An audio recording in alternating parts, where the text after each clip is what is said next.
जय श्री रामकृष्ण। जय श्री कृष्ण चैतन्य महाप्रभु जी।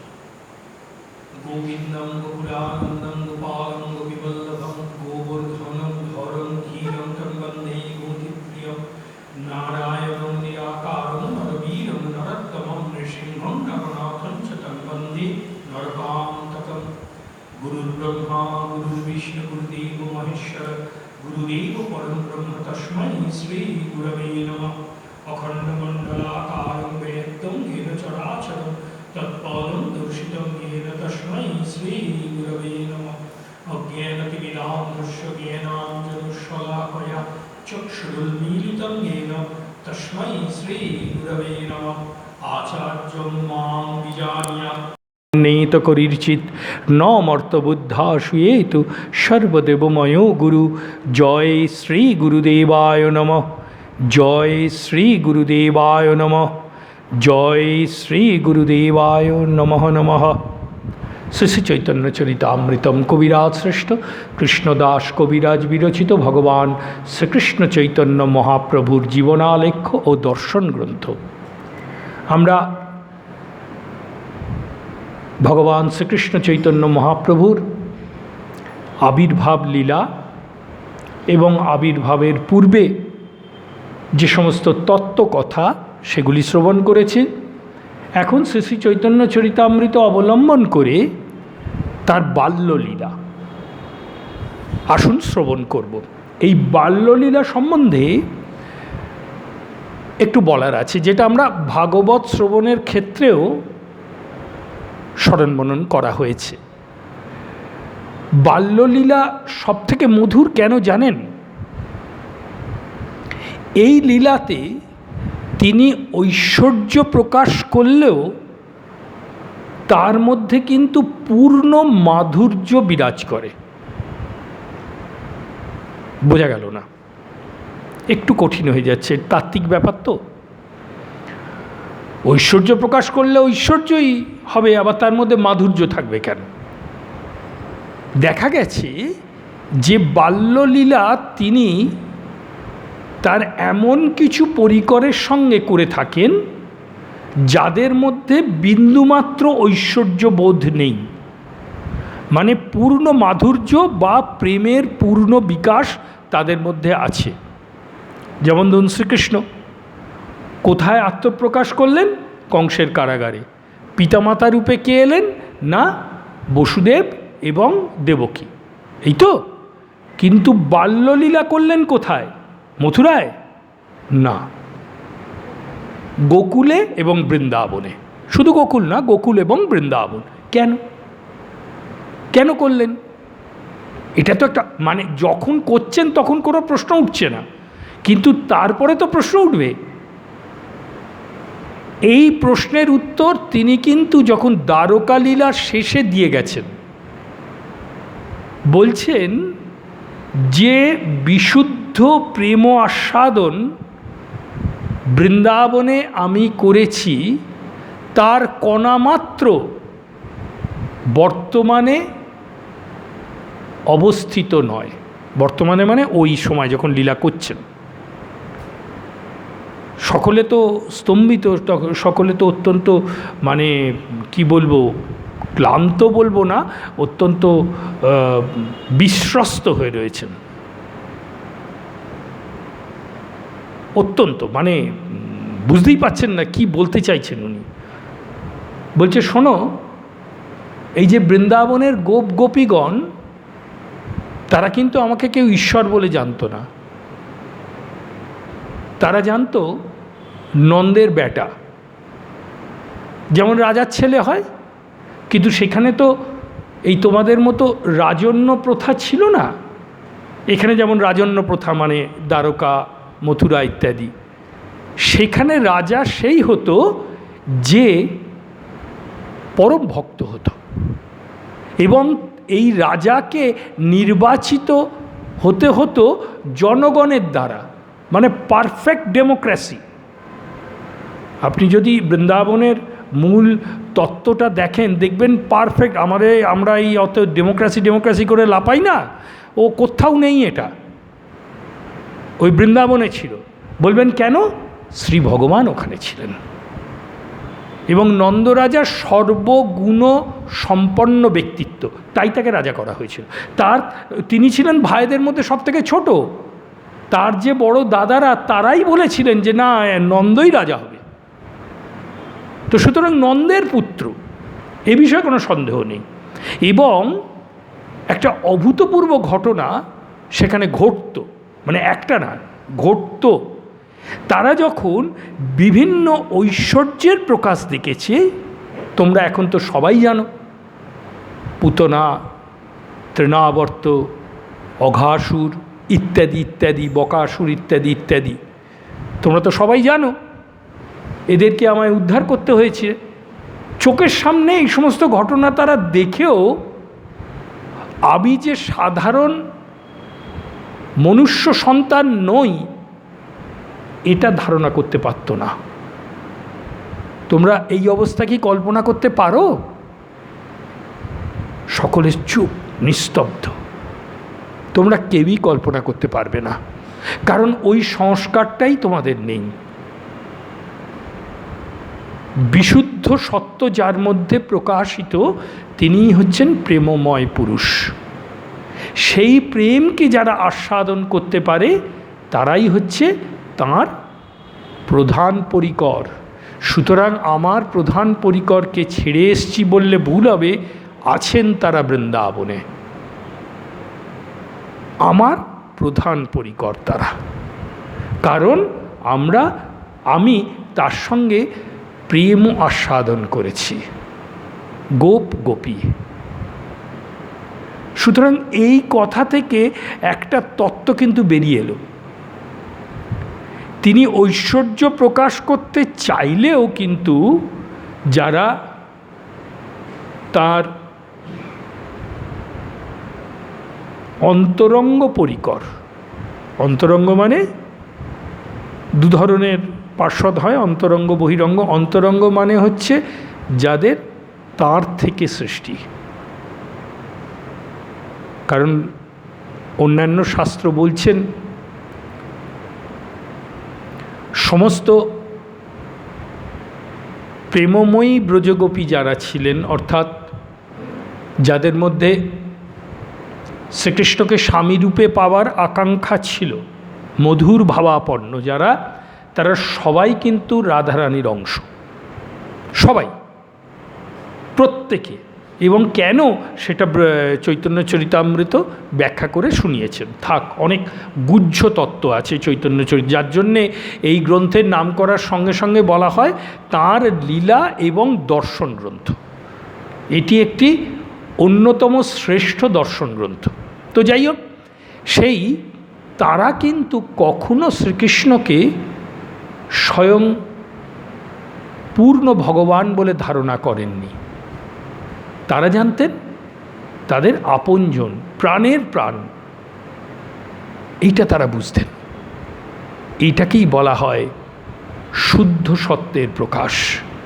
শুদ্ধ সত্যের মধ্যে ঐশ্বর্য বিকশিত থাকলে, ঐশ্বর্য মানে ঈশ্বরীয় ভাব, মানে সৃষ্টি স্থিতি লয়, এইসব হচ্ছে ঐশ্বর্য।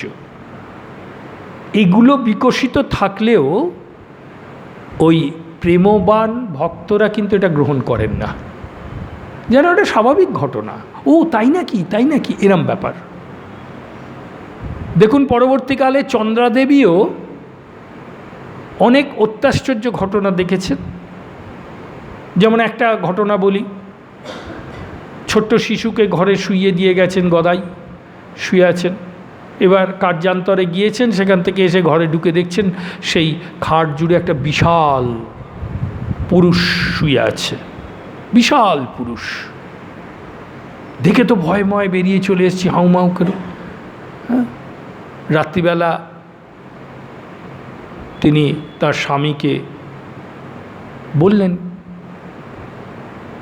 স্বামী বললেন যে দেখো, এরকম অনেক দৃশ্য তুমি দেখতে পাবে, এ নিয়ে গোল করো না, আর অন্য কাউকে বলতে যেও না, তাতে কিন্তু তারা বুঝতে পারবে না।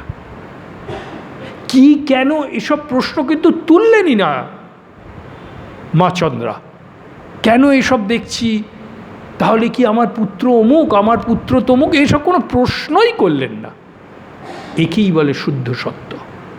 ঐশ্বর্য দেখলেও সেটাকে স্বীকার করবে না, ঐশ্বর্যের দিকে তার মনও যাবে না।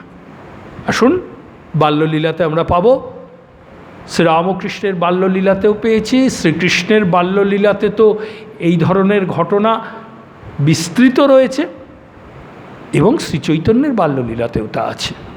এবং কিছু কিছু লীলা দেখবেন সেই বৃন্দাবন বা গোকুলের লীলার সঙ্গে মিলে যাচ্ছে।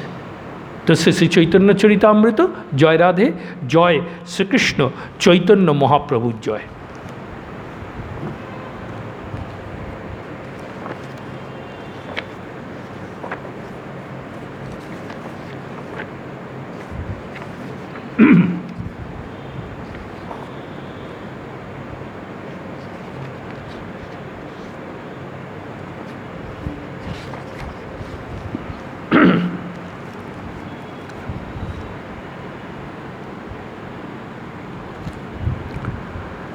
আদিলীলা চতুর্দশ পরিচ্ছেদ। জয় জয় শ্রীচৈতন্য জয় নিত্যানন্দ জয়াদ্বৈত চন্দ্র জয় গৌর ভক্তবৃন্দ। প্রভুর কহিল এই জন্মলীলা সূত্র, যশোদানন্দন জয়ছে হইল শচীপুত্র। প্রথমেই আপনারা জানেন, আপনারা যারা যারা পুঁথি পাঠ করেছেন, শ্রী রামকৃষ্ণ পুঁথি, প্রত্যেকটি অধ্যায়ের পূর্বেই কিন্তু শ্রী ভগবানের জয় দেয়া হয়। শুধু শ্রী ভগবানের জয় দেয়া হয় না, তার সঙ্গে তার পার্ষদ এবং তার ভিন্ন প্রকাশেরও জয় দেওয়া হয়, যেমন নিত্যানন্দ, অদ্বৈত ইত্যাদি। প্রভুর জন্মলীলা ব্যাখ্যা করা হয়েছে। এবারে একটা জিনিস প্রমাণিত হয়েছে, যিনি পূর্বে যশোদানন্দন ছিলেন তিনিই এখন শচীনন্দন রূপে আত্মপ্রকাশ করেছেন। তারই কিছু প্রমাণ এখানে এই বাল্যলীলার মাধ্যমে আপনাদের কাছে পরিবেশন করা হবে, এটাই কবিরাজ গোস্বামী বলছেন। সংক্ষেপে কহিল জন্মলীলা অনুক্রম, এবে কহি বাল্যলীলা সূত্রেরও গণন। মানে জন্মলীলা সংক্ষেপে বলা হয়েছে, এবারে বাল্যলীলা কেন সংক্ষেপে সে কথা তো আপনাদের আগেই বলে দেওয়া হয়েছে। বারবার কবিরাজ গোস্বামী বলেছেন, আমি সেই সমস্ত লীলাগুলি পরিবর্ধন করব, বড় করে ব্যাখ্যা করব, যে লীলাগুলি চৈতন্য ভাগবতে খুব অল্প দেয়া আছে বা দেয়া নেই। আর যে সমস্ত লীলাগুলি চৈতন্য ভাগবতে বিস্তৃতভাবে বর্ণিত আছে, সেগুলো আপনাদের স্বনির্বন্ধ অনুরোধ, আপনারা চৈতন্য ভাগবত পাঠ করুন। এটাই হচ্ছে কবিরাজ গোস্বামীর বিনীত অনুরোধ। মানে এটা গ্রন্থের বিভিন্ন স্থানে তিনি বলেছেন। কি বলছেন? বন্দে চৈতন্য কৃষ্ণস্য বাল্যলীলায়াং মনোহরম লৌকিম ওপি তমীশ চেষ্টায়া বলিত অন্তরাম। এটি হচ্ছে শ্রী শ্রী কৃষ্ণ চৈতন্য চরিতামৃতম। খুব ছোট গ্রন্থ, এখনও পাওয়া যায়, সংস্কৃতই লেখা, এবং একমাত্র গ্রন্থকার যিনি শ্রী চৈতন্যদেবকে লীলা করতে দর্শন করেছেন, মুরারি গুপ্ত। প্রভুর থেকে বয়সে একটু বড়ই ছিলেন, তিনি নিজে প্রভুকে লীলা করতে দেখেছেন এবং তিনি এই গ্রন্থ রচনা করেছেন, মুরারি গুপ্ত। তো সেই মুরারি গুপ্তের চৈতন্য চরিত থেকে এই অংশটি নেওয়া হয়েছে। কি বলছে? যে শ্রীচৈতন্যদেবের বাল্যলীলা অত্যন্ত মনোহর, এবং সেটা লৌকিক হলেও, লৌকিক মানে সাধারণ শিশুরা যেমন খেলাধুলো করে এই রকম হলেও সেটা কিন্তু ঈশ্বর গর্ভ, অর্থাৎ সেটি ঈশ্বরের দ্বারাই সংগঠিত। এই কথা বলে, এই কথা উল্লেখ করে কবিরাজ গোস্বামী তার বর্ণনায় যাচ্ছেন। বলছেন, বাল্যলীলার আগে প্রভুর উত্থান শয়ন, পিতামাতায় দেখাইলা চিহ্নচরণ। আপনারা দেখেছেন তো, শিশুরা চিত হয়েই শুয়ে থাকে, তো একদম ছোট্ট শিশু চিত হয়েই শুয়ে থাকে, তারপরে সে উপুড় হয় ইত্যাদি ইত্যাদি হয়। তো তো যখন তারা চিত হয়ে শুয়ে থাকে তারা তখন ওই হাত পা ছোঁড়ে এবং পাটা তোলার চেষ্টা করে। তো একদিন ছোট্ট নিমাই শুয়ে আছে এবং ওই পাটা তুলে দেখাচ্ছে, পাটা বারবার তুলছে। শচীমা দেখলেন তার চরণে অদ্ভুত চিহ্ন। খেয়াল রাখতে হবে, শচীমা হয়তো পণ্ডিত ছিলেন না, তিনি কিন্তু মহাপণ্ডিতের কন্যা নীলাম্বর চক্রবর্তী। তিনি অবিসংবাদী জ্যোতিষশাস্ত্রবিদ এবং তাত্ত্বিক ছিলেন, আমরা পাবো, তার নাম পাবো। তো সুতরাং তিনি তো আলোচনা আলাপ ইত্যাদি বহু শুনেছেন, মানে জন্মের পর থেকেই শুনছেন, সুতরাং তার মনের মধ্যে তো এগুলো গেঁথে রয়েছে। দেখবেন কোনো কোনো বিখ্যাত গায়ক বা গায়িকা তারা স্বীকার করেন যে আমি জন্মের পর থেকেই আমার বাবা মা ইত্যাদি আমাদের পরিবারে গানের চর্চা হতে দেখেছি, মানে আমরা গুনগুন করে গান গাইতামই। এরকম শচীমারও তাই। তো তিনি জানেন যে শ্রীকৃষ্ণের শ্রীচরণে 19টি চিহ্ন আছে। এটা ভাগবতের তত্ত্ব, আমরা ভাগবতে যখন আসবো তখন আমরা শুনবো এটা ডিটেলসে। দক্ষিণ চরণে 10টি, বাম চরণে 9টি। শ্রী রাধিকারও শ্রীচরণে 19টি চিহ্ন আছে, দক্ষিণ চরণে 9টি, বাম চরণে 10টি। তো এই চিহ্নগুলির কথা তো শচীমা শুনেছেন। তো দেখছেন ছোট্ট নিমায়ের চরণে এই ধরনের চিহ্ন রয়েছে। তিনি সঙ্গে সঙ্গে তার স্বামীকে ডাকলেন, ডেকে বললেন যে দেখো এর পায়ে কীরকম চিহ্ন রয়েছে দেখেছ? যে হ্যাঁ, হতে পারে, হতে পারে। সঙ্গে সঙ্গে আর তাদের মধ্যে কোনো আলাপ আলোচনা হলো না। এবার একদিনের ঘটনার কথা কবিরাজ গোস্বামী বলছেন। গৃহে 2 জন দেখে লঘু পদচিহ্ন, তাহে শোভে ধ্বজ বজ্র শঙ্খ চক্র মিন। মানে 19টা চিহ্নের মধ্যে কয়েকটা উল্লেখ করলেন। দেখিয়া দোহার চিত্তে জন্মিল বিস্ময়, কার পদচিহ্ন ঘরে না পায় নিশ্চয়। মিশ্র কহে বালগোপাল আছে শিলা সঙ্গে, তেহ মূর্তি হইয়া ঘরে খেলে জানি রঙ্গে। সেইক্ষণে জাগিনীমাই করয়ে কন্দন, অঙ্কে লইয়া শচিতারে পিয়াইল স্তন। স্তন পিয়াইতে পুত্রের চরণ দেখিল, সেই চিহ্ন পাহে দেখি মিশ্রে বোলাইল। দেখিয়া মিশ্রের হইল আনন্দিত মতি, গুপ্তে বোলাইল নীলাম্বর চক্রবর্তী। ব্যাপারটা দেখুন। হঠাৎ একদিন শচীমা দেখছেন যে ঘরে ছোট ছোট পদচিহ্ন, ছোট ছোট পদচিহ্ন সমস্ত ঘরে, মানে কেউ যেন খেলে বেরিয়েছে, তার পায়ের ছাপ রয়েছে এবং সেই পায়ের ছাপে এই 19টি চিহ্ন বর্তমান। দেখে তো আশ্চর্য, এটা তো ভগবানের একটা ঐশ্বর্য নাকি? কি করলেন দেখুন। শচীমার সঙ্গে সঙ্গে মিশ্র মানে জগন্নাথ মিশ্রকে ডেকে পাঠালেন, বলে দেখো ঘরের মধ্যে কার পায়ের চিহ্ন। তাহলে তাদের তো অভিভূত হয়ে যাওয়ার কথা, মানে শ্রীকৃষ্ণের পদচিহ্ন দেখছেন, অভিভূত হয়ে গেল। এটা কে হতেন? যারা শুদ্ধাভক্ত নয়, যাদের ভক্তি ঐশ্বর্য মিশ্রিত। ছোট্ট একটা উদাহরণ দিলে বুঝতে পারবেন কীরকম, মানে ঐশ্বর্য মিশ্রিত ভক্তি কীরূপ, এটা একটা উদাহরণ নিলে বুঝতে পারবেন। কংস বধ হলো, কংস বধ না, কংস উদ্ধার হলো। শ্রীকৃষ্ণ বলরাম তখন, মানে বসুদেব এবং দেবকী তখন কিন্তু ওই কারাগারে বন্দি, জানেন তো।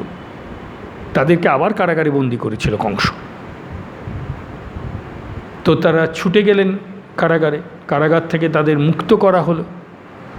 এবার যখন তারা বেরিয়ে আসছেন, আমাদের শ্রীকৃষ্ণ এবং বলরাম দুজনে সাষ্টাঙ্গ প্রণিপাত করলেন পিতামাতাকে।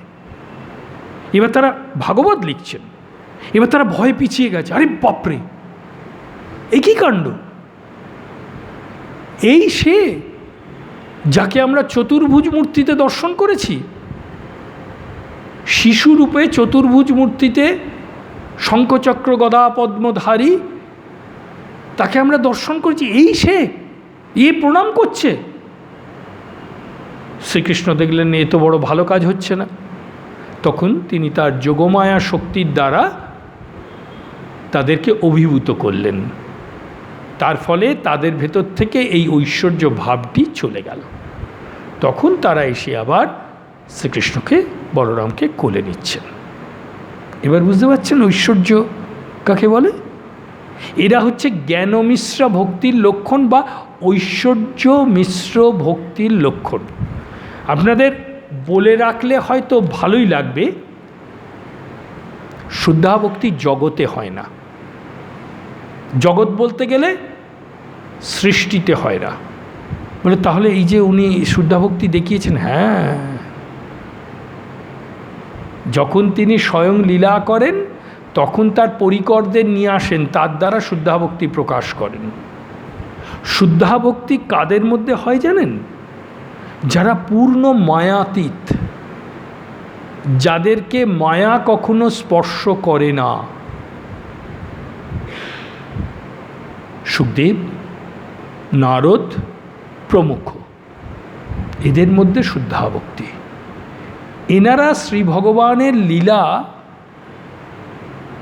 যে ঐশ্বর্যের লীলা, সেটা দর্শন করে তারা মাথা নিচু করে, বলে না না, তোমার ওই রূপই ভালো, আমার ওইটাই ভালো লাগে, ওটাই ভালো।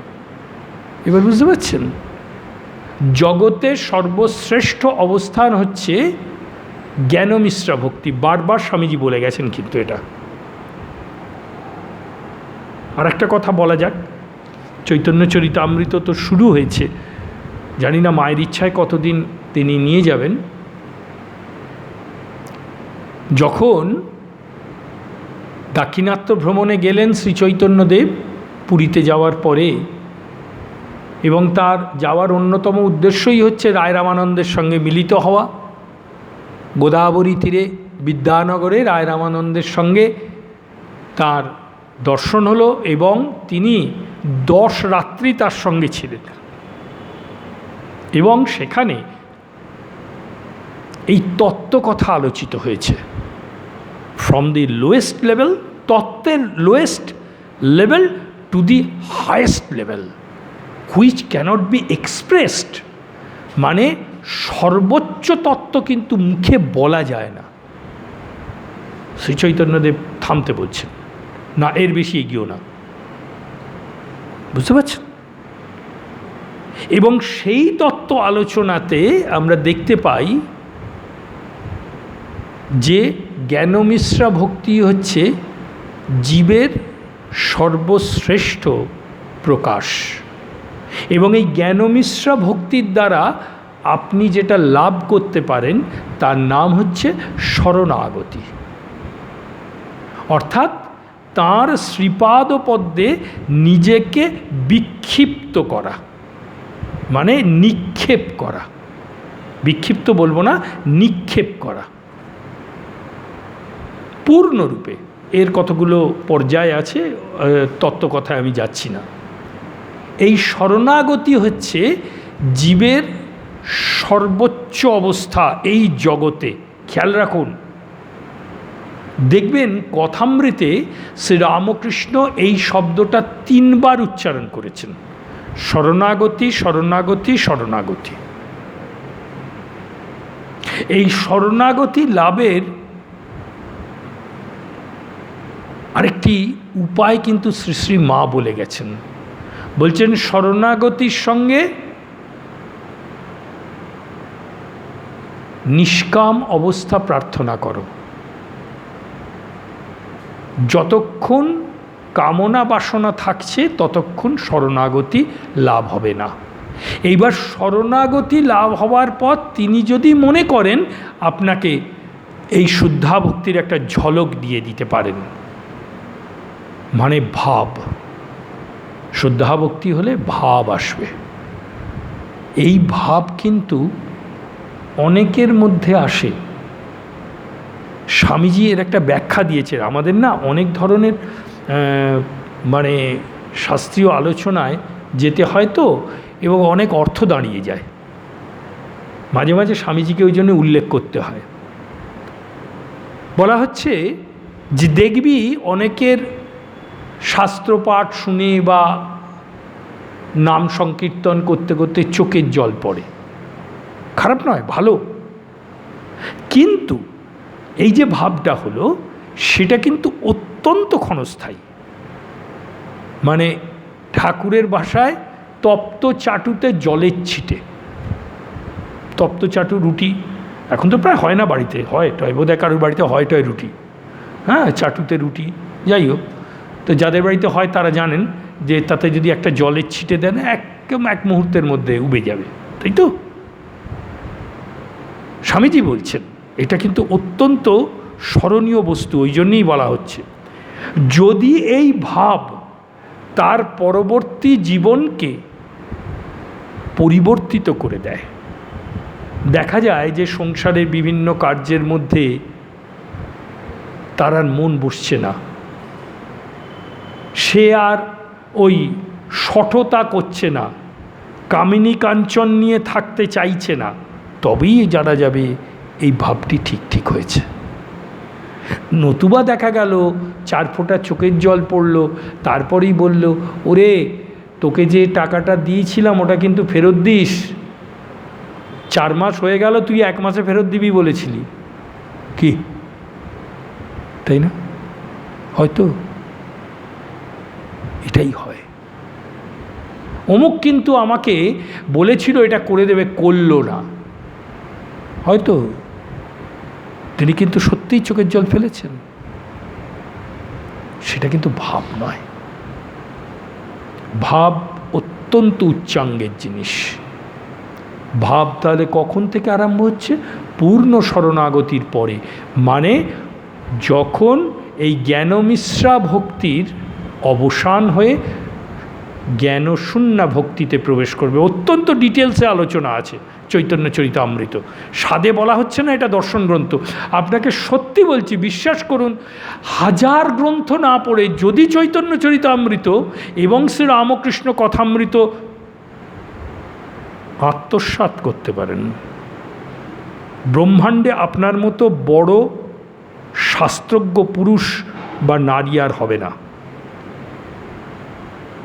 ব্রহ্মাণ্ডে হবে না, পৃথিবীতে নয়, আমাদের ভারতবর্ষে কলকাতায় নয়, ব্রহ্মাণ্ডে হবে না, এমনই 2টি গ্রন্থ, বুঝতে পারছেন? সুতরাং এর পরতে পরতে অমৃত লুকিয়ে আছে। কি করলেন তারা? দেখে ওই চরণ চিহ্ন দেখে তো তাদের মানে বললো ও এমন কিছু ব্যাপার নয়, জানো আমাদের নিমাই জন্মেছে তো, ওই যে তোমার ঠাকুর ঘরে আছে না শালগ্রাম শিরার সঙ্গে একটি বালগোপাল আছে, সেই হয়তো মূর্তি ধারণ করে সারা ঘরে ঘুরে বেরিয়েছে। বুঝে দেখুন ব্যাপারটা, মানে একদম স্বাভাবিক ব্যাপার, হতেই পারে। এই হচ্ছে শুদ্ধা ভক্তি। তখন নিমাই দেখলো না, আর একটু পরীক্ষা করে দেখা যাক, একে একটু নেড়ে চেড়ে দেখা যাক, জানি আমার অন্তরঙ্গ পরিকর, তবুও দেখা যাক।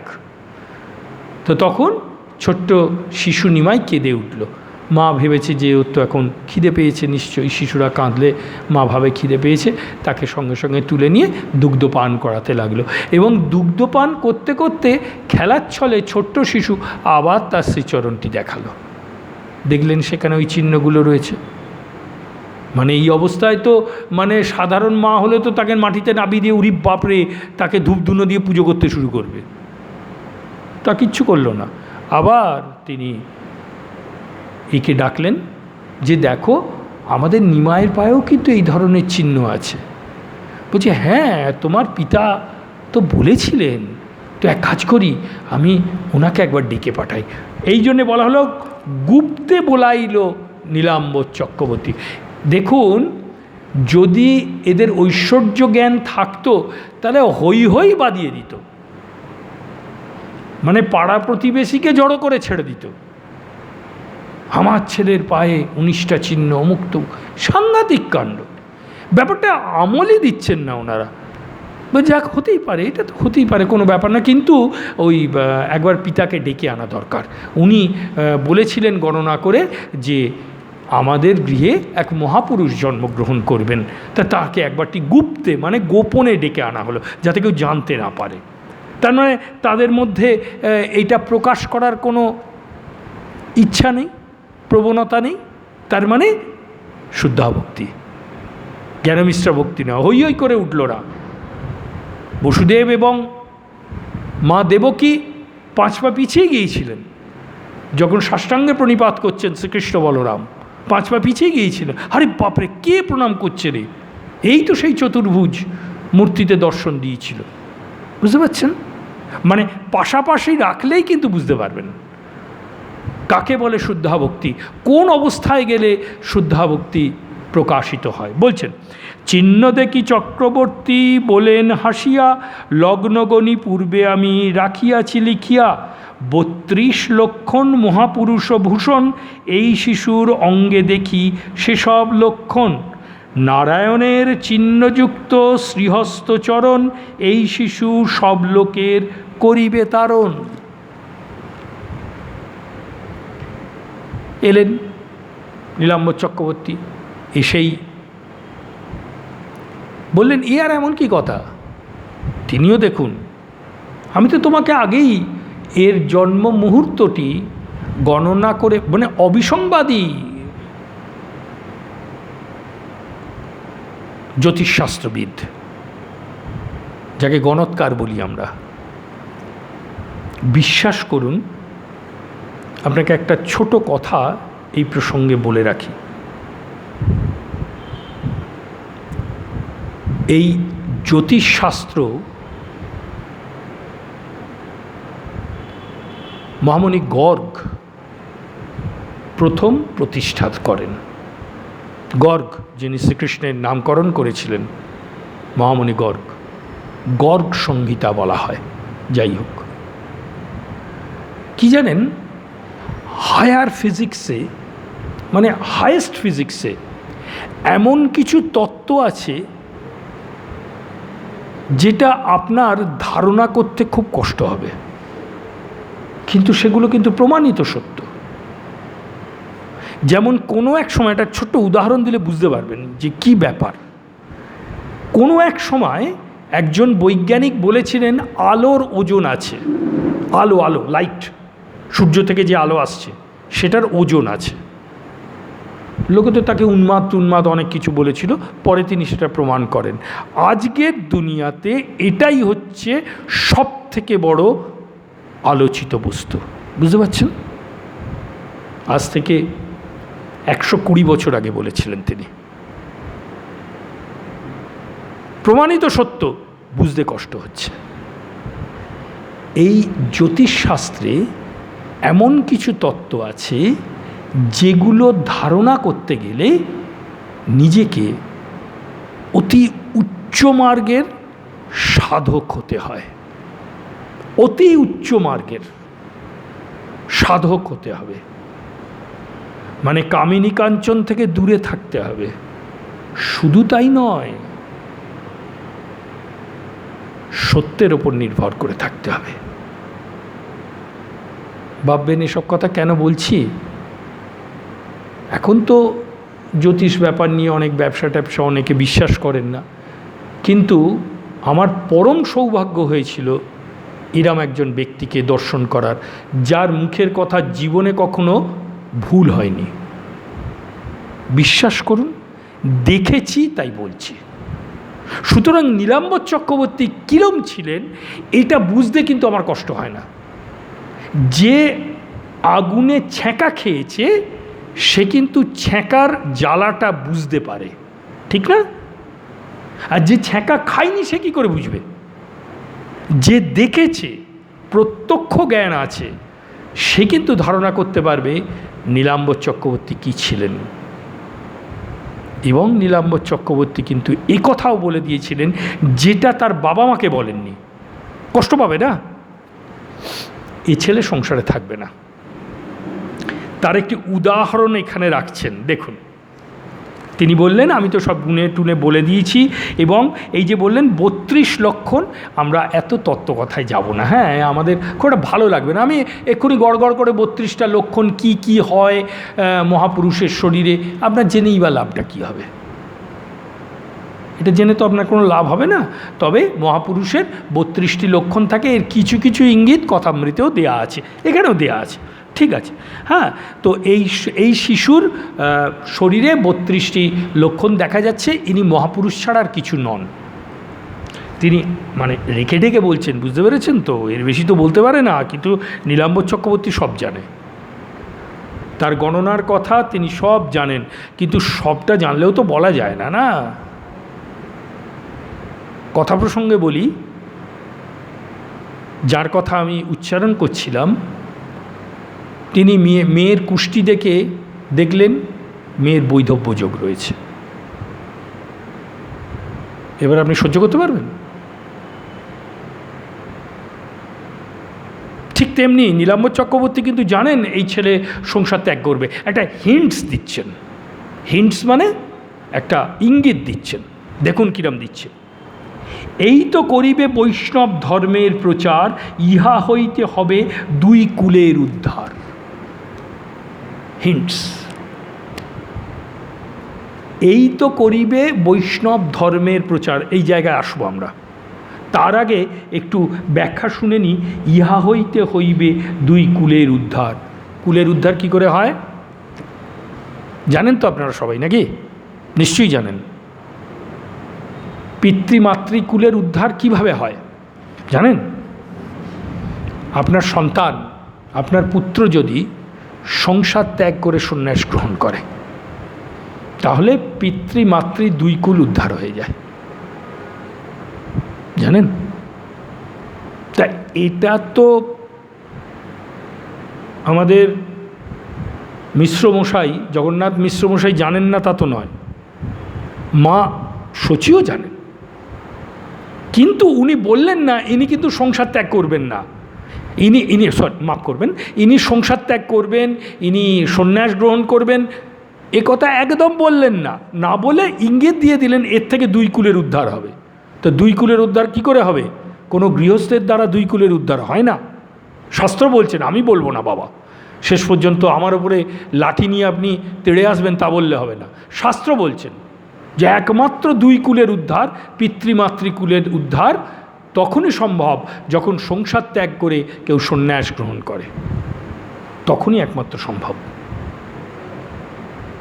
এটাই শাস্ত্রীয় মত, এবং নীলাম্বর চক্রবর্তীও তাই বললেন। তার আগে বললেন কি, এই তো করিবে বৈষ্ণব ধর্মের প্রচার।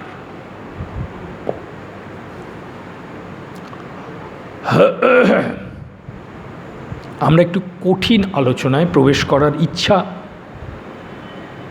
শ্রী রাধিকা শ্রীচরণে সমর্পণ করছি। কঠিন আলোচনা। প্রথমেই আপনার পরিষ্কার হয়ে নেওয়া দরকার, আপনি শ্রীচৈতন্যদেবকে কি ভাবেন? বলেন সাক্ষাৎ কৃষ্ণ, বেশ ভালো কথা। তিনি যদি সাক্ষাৎ কৃষ্ণ হন, তাহলে তিনি শ্রী ভগবানের পূর্ণ প্রকাশ, মানে পূর্ণ অবতার যাকে বলে। আমরা এখানে কিন্তু পূর্ণ অবতারের তত্ত্ব আস্বাদন করিনি? ভাগবতে 1ম স্কন্ধ 3য় অধ্যায় করা হয়েছে তো। এখানে অবতার প্রকরণ, পূর্ণ অবতারের কী লক্ষণ ইত্যাদি এখানে আমরা শ্রবণ করেছি, ঠিক আছে? আর ওই আলোচনায় যাব না এখন। তা শ্রীকৃষ্ণ শ্রীচৈতন্য এক বস্তু, তাহলে তারা পূর্ণ অবতার। এবার আপনি আমাকে বলুন, শ্রীমদ্ ভগবদ্ গীতা পাঠ করেছেন? হ্যাঁ, পাঠ না করলেও শুনেছি, অনেকের মুখে ব্যাখ্যাও শুনেছি। ও তো মানে আমরা সবসময় ঠাকুর ঘরে রাখা আছে, ও ঠাকুর ঘরে রাখা আছে, আচ্ছা ভালো, পুজো করি এ করি, বাহ বাহ বাহ বাহ বাহ, খুব ভালো খুব ভালো। তো ওতে কী আছে? শ্রীকৃষ্ণের শ্রীমুখ নিঃসৃত কথা, শ্রী ভগবত কথা, ও তো মানে, তাই নাকি? আচ্ছা, একটা শ্লোক, সিঙ্গল একটা শ্লোক, যারা পাঠ টাঠ করেন তাদের সঙ্গে আলোচনা করে, আপনি হয়তো পাঠ নাও করতে পারেন, তাদের সঙ্গে আলোচনা করে একটা শ্লোক আপনি বের করে দেখাতে পারবেন যেখানে উনি বলেছেন যে তিনি একটা বিশেষ ধর্মের প্রচার করছেন? পারবেন? দেখুন, আমি কিন্তু আপনাকে এই অনুরোধটা করলাম, যদি করতে পারেন দয়া করে আমার মতো নির্বোধ নিরক্ষর অজ্ঞানকে জানাবেন। শ্রীমদ্ ভগবদ্গীতা, ঠিক আছে? তাহলে শ্রী ভগবান যখন পূর্ণরূপে আত্মপ্রকাশ করেন, তিনি কিন্তু কোনো ধর্মের প্রচার করতে আসেন না। কি আসেন? যারা অংশ কলা অবতার তারা করেন। আচার্য শঙ্কর অংশ অবতার, আচার্য রামানুজ, আচার্য মাধ্যাচার্য, তার থেকে সম্প্রদায়ের সৃষ্টি হয়েছে। কি তাই তো? শাস্ত্র তো তাই বলছে, ইতিহাসও তাই বলছে। তাহলে এটা প্রমাণিত হলো যে শ্রী ভগবান কোনো সম্প্রদায় তৈরি করেন না। এটা তো অত্যন্ত সহজ কথা। আরে সব কিছুর মূল তো তিনি, তাহলে তিনি একটা বিশেষ সম্প্রদায় কি করে করবেন? সব কিছুই তো তার থেকে তৈরি হচ্ছে, তাতে এসে নির্বাপিত হচ্ছে, তার তিনি একটা সম্প্রদায় কি করে করবেন? তাহলে এই যে এখানে বলা হলো, এই তো করিবে বৈষ্ণব ধর্মের প্রচার। মিথ্যে কথা বলা হচ্ছে নাকি? না, কে বললো মিথ্যে কথা? বরঞ্চ আমাদের বুঝতে ভুল হচ্ছে। বৈষ্ণব ধর্ম কাকে বলে? তৃণাদপি শনিচেন তররিব সহিষ্ণুনা অমানিন মানদেন কীর্তনীয় সদাহরি। এই হচ্ছেন বৈষ্ণব। এই অবস্থা যার মধ্যে প্রকটিত, তিনিই একমাত্র বৈষ্ণব। এবার খুঁজে বার করুন।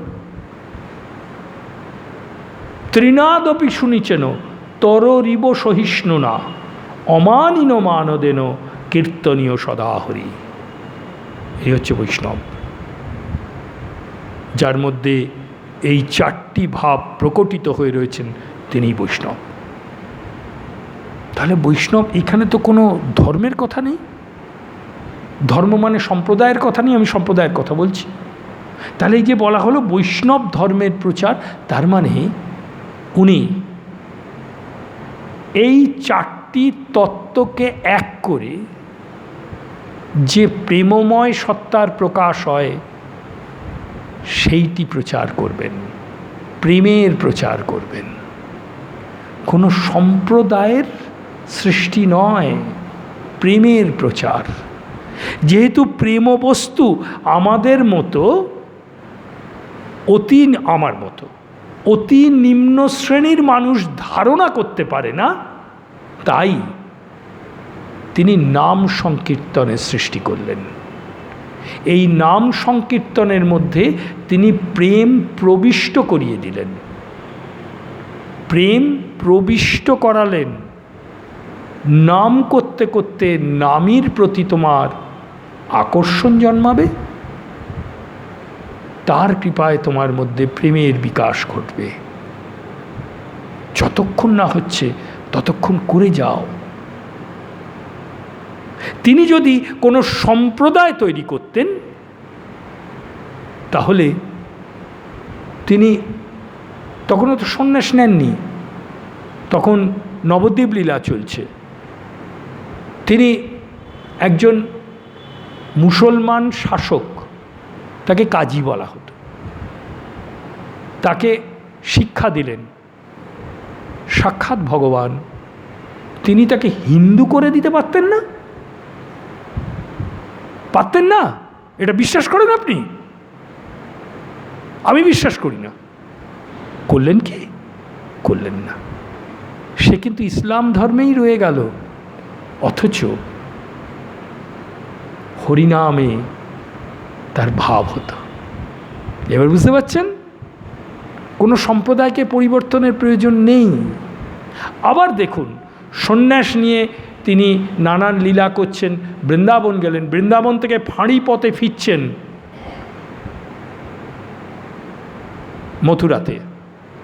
রাস্তায় দেখা হয়েছিল এক পাঠান সেনাপতির সঙ্গে, অনেক ঘটনা। সেই পাঠান সেনাপতি, তার কাছে নিজ ধর্মের কিছু দ্বন্দ্ব ছিল, কনফিউশন। হাদিস বা পবিত্র কুরআনে কিছু কথা তিনি মানে বুঝতেন না। সেই কথা তিনি শ্রীচৈতন্যদেবকে জিজ্ঞাসা করলেন। শ্রীচৈতন্যদেব তাকে সরল করে বুঝিয়ে দিলেন। পরে তার নাম দিয়েছিলেন রামদাস। কই, সে তো হিন্দু হয়ে যায়নি? কি শ্রী ভগবান করে দেখাচ্ছেন। স্বামীজি তার প্রিয় শিষ্যকে বলছেন, বাঙাল, তোরা যদি মনে করে থাকিস শ্রী রামকৃষ্ণকে নিয়ে একটা দল গড়বি, সম্প্রদায় করবি, তাহলে সে গুড়ে বালি। এবার বুঝতে পারছেন? তাহলে বৈষ্ণব ধর্মের প্রকাশ মানে কোনো বিশেষ সম্প্রদায় নয়। যদি আমরা তাকে সাক্ষাৎ কৃষ্ণ মনে করি, সাক্ষাৎ পূর্ণ ভগবান মনে করি, তাহলে কিন্তু তিনি কোনো সম্প্রদায়ের মানুষ হতে পারেন না। তিনি খ্রিস্টান, মুসলমান, হিন্দু ইত্যাদি ইত্যাদি ইত্যাদি সকলেরই ভগবান, সকলেরই প্রিয়জন। এটা তার পরবর্তী লীলায় তিনি করে দেখিয়েছেন শ্রীরামকৃষ্ণ রূপে। কি বোঝা যাচ্ছে? সুতরাং এই যে শ্লোকটি আমরা এই মুহূর্তে দেখছি, এই তো করিবে বৈষ্ণব ধর্মের প্রচার, মানে কোনো সম্প্রদায় সৃষ্টি নয়। বারবার খেয়াল রাখবেন, বৈষ্ণব ধর্ম মানে হচ্ছে প্রেম ধর্ম। মানে এই জগতের বাইরে যেটা ছিল সেটা তিনি জগতে নিয়ে এলেন। অর্থাৎ এই সৃষ্টির বাইরে যেটা ছিল প্রেম, যা একবার মাত্র বৃন্দাবনে শ্রীকৃষ্ণ রূপে তিনি আস্বাদন করে জগৎকে প্রদর্শন করে গেছেন, সেইটাকে তিনি জগতে নিয়ে এলেন। কিভাবে? তৃণাদপি শুনিছেন তরুরিব সহিষ্ণুরা, অমানিন মানদেন কীর্তনীয় সদাহরি। ব্রজ গোপ গোপীদের কৃষ্ণ চিন্তা বই আর কোনো চিন্তাই ছিল না, কোনো চিন্তাই নেই। এমনকি যখন শ্রীকৃষ্ণ চলে যাচ্ছেন, ব্রজগোপীরা তো প্রথমে রথ ধরল, ইত্যাদি ইত্যাদি হলো। তারপরে তিনি রথ থেকে নেমে এসে বললেন, দেখো বুঝতে পারছি আমারও মনে খুব কষ্ট হচ্ছে, তোমাদেরও কষ্ট হচ্ছে, তোমাদের কষ্ট একটু লাঘব করে দিই। তা সখা, কী করে কষ্ট লাঘব করবে তুমি? বলছে, কেন? আমি তোমায় এমন কিছু কথা বলে যাব তাতে তোমার এই কষ্ট থাকবে না। মানে এই কষ্টের দ্বারাই তো আমরা তোমাকে সর্বদা আস্বাদন করি, এরই নাম তো বিরহ। তুমি এমন কিছু আমাকে শেখাবে, এই বিরহেই চলে যাবে, তাহলে তোমাকে রাখবো কোথায়? শ্রীকৃষ্ণ হাত জোড় করে বললেন, তবে থাক। অর্থাৎ তিনি ব্রহ্মজ্ঞান দিতে চেয়েছিলেন। কেউ MA পাশ করার পরে স্কুল ফাইনাল পরীক্ষা দিয়েছে শুনেছেন নাকি? আপনার শোনা আছে? আমার নেই, আমার তো খুব ক্ষুদ্র বুদ্ধি। MA পরীক্ষায় পাশ করে যাওয়ার পরে স্কুল ফাইনাল পরীক্ষা দিয়েছে, এটা আপনারা শোনা আছে? নেই, আমার নেই। কারোর যদি শোনা থাকে থাকতে পারে। যার শুদ্ধা ভক্তি লাভ হয়েছে, প্রেমা ভক্তি লাভ হয়েছে, সে আবার ব্রহ্মজ্ঞান কি করে লাভ করবে? ওটা তো ব্রহ্মজ্ঞানের পরের অবস্থা। শ্রীরামকৃষ্ণ নরেন্দ্রনাথকে বলছেন, সমাধির পরে ওপারে যা। প্রথম শুনলেন নরেন্দ্রনাথ, সমাধিরও আবার পার হয় নাকি? হয় বই কি? শুদ্ধ জ্ঞান, শুদ্ধা ভক্তি। তাহলে বুঝতে পারছেন, এই প্রেম যা জগতে ছিল না, সৃষ্টিতে ছিল না, সেই প্রেমকে উনি জগতে নিয়ে এলেন নামের মাধ্যমে। তাই বলছেন বৈষ্ণব ধর্মের প্রচার। পরে আমরা আবার শুনব। আজ জয় রাধে। হা কৃষ্ণ চৈতন্য প্রভু নিত্যানন্দ, হরে কৃষ্ণ হরে রাম শ্রী রাধে গোবিন্দ। হা কৃষ্ণ চৈতন্য প্রভু নিত্যানন্দ, হরে কৃষ্ণ হরে রাম শ্রী রাধে গোবিন্দ। হা কৃষ্ণ চৈতন্য প্রভু নিত্যানন্দ, হরে কৃষ্ণ হরে রাম শ্রী রাধে গোবিন্দ। জয় শ্রীকৃষ্ণ চৈতন্য মহাপ্রভুর জয়, নিত্যানন্দ আদি গৌর পার্শ্বদবৃন্দের জয়। জয় রাধে জয় রাধে জয় রাধে মাধবম। জয় শ্রীরামকৃষ্ণ। অশেষ করুণার আধার স্বরূপা ভগবতী শ্রী শ্রী মায়ের জয়। জয় সন্ন্যাসী শ্রেষ্ঠ স্বামীজি মহারাজের জয়। জয় রাধে জয় রাধে জয় রাধে মাধবম গোপীজন বল্লভম।